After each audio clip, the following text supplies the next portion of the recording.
जीवन का सर्वश्रेष्ठ शुभ कर्म क्या है?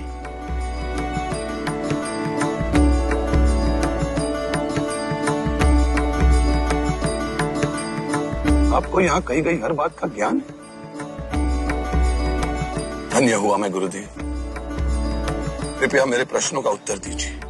वत्स, जीवन और मृत्यु दो विचार और दो धाराएं नहीं हैं।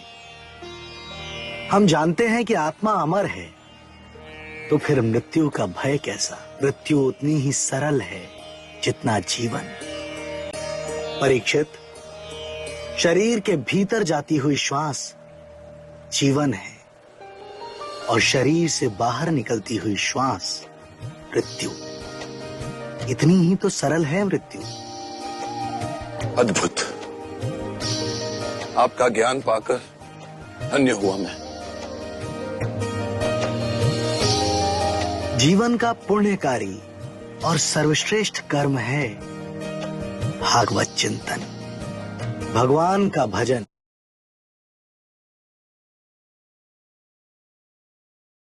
जब हमारा दैनिक कार्य करते वक्त भी मन भगवान के स्वरूप में लगा हो, तब तुम पर मोह, माया, मद और अहंकार का कोई प्रभाव नहीं पड़ सकता।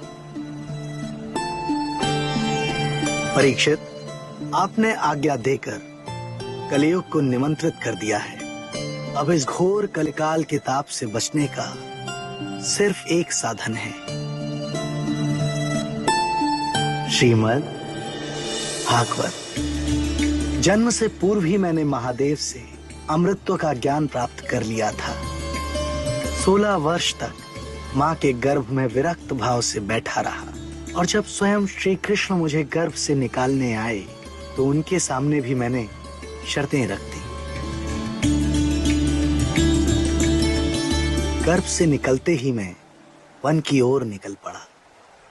श्रीमद् भागवत के श्लोकों ने मेरे जीवन को नया संदेश दिया।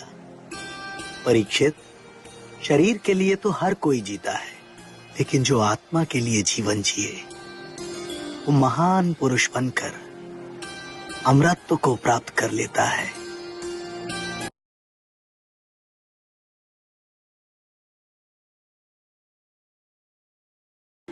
मेरे पिता श्री महामुनि वेदव्यास ने श्री कृष्ण से प्रेरित होकर महान ग्रंथ श्रीमद् भागवत की रचना की, और मैं वचन देता हूं, जो मनुष्य इस महान ग्रंथ का सच्चे मन से पारायण करेगा उसे कलियुग का कोई ताप छूकर भी नहीं जाएगा।